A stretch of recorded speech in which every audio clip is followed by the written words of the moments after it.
आज आपको हम जानकारी देंगे कि प्रेगनेंसी के कितने दिनों बाद पीरियड आना चाहिए और कितने दिनों के बाद प्रेगनेंसी होने का ख़तरा होता है और कितने दिनों के बाद ब्लीडिंग होनी चाहिए।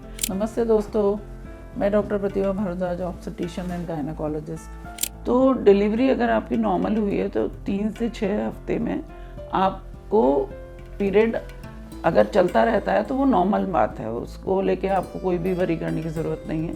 यूट्रस अपने नॉर्मल शेप एंड साइज़ में आने के लिए 3 से 6 हफ्ते लगाता है। तो इतने दिन अगर आपको पीरियड्स चल रहे हैं तो इसमें कभी भी कोई भी चिंता करने की बात नहीं है। लेकिन अगर इससे बाद अगर आपके पीरियड्स आ रहे हैं, 1.5 महीना हो गया है, 2 महीने हो गए हैं और पीरियड बंद नहीं हो रहे हैं, तो आपको तुरंत ही अपने किसी डॉक्टर से बात करनी चाहिए।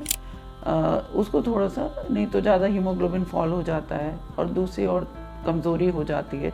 इस तरीके की कई बार दिक्कतें हो जाती हैं। अगर तो आपके 6 हफ्ते के बाद पीरियड बंद हो गया और फिर बंद होने के बाद काफ़ी दिनों तक नहीं आया, मान लीजिए 2 महीने, 3 महीने, 4 महीने तक पीरियड नहीं आ रहा है, तो और आप अनप्रोटेक्टेड अगर इसका इस्तेमाल कर रहे हैं तो कभी कभी खतरा होता है कि आप प्रेगनेंसी तो नहीं ठहर गई है।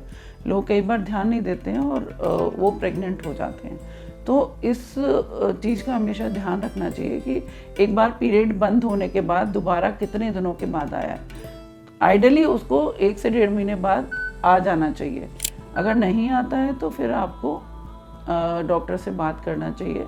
इसमें कई बार प्रेगनेंसी का खतरा होता है। दूसरा क्या, जब हम फीडिंग मदर्स होती हैं उनको प्रोलैक्टिन हाई हो जाता है, उस वजह से भी कई बार पीरियड्स काफ़ी समय तक के लिए सस्पेंडेड हो जाते हैं और पीरियड नहीं आते हैं तो लोग थोड़ा सा परेशान भी हो जाते हैं कि मैम पीरियड्स नहीं आ रहे हैं। तो दोनों ही केस में आपको अपने डॉक्टर से ज़रूर बात करनी चाहिए। या तो बहुत ज़्यादा समय तक ब्लीडिंग हो रही है या काफ़ी समय तक नहीं आ रही है, 6 हफ्ते के बाद बंद हो गई और फिर बहुत सारे समय तक नहीं आ रही है, तो भी आपको अपने डॉक्टर से बात करें। या तो और न्यूट्रिशनल डिसबैलेंस कुछ है, हीमोग्लोबिन फॉल हो गया है, या फिर हो सकता है कि आप कंसीव कर गए हैं। तो दोनों ही केसेस में आपको अपने डॉक्टर से ज़रूर बात करनी चाहिए, डॉक्टर को दिखाना चाहिए।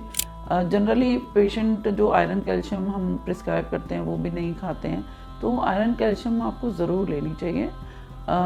जनरली जब आप फीड कराते हैं तो आपकी बॉडी से थोड़ा सा ये सब रिलीज़ होते हैं, आपका आयरन भी डिफिशिएंट हो जाती है मदर्स, और डाइट का बेसिकली बहुत ज़्यादा ध्यान रखना चाहिए आपको।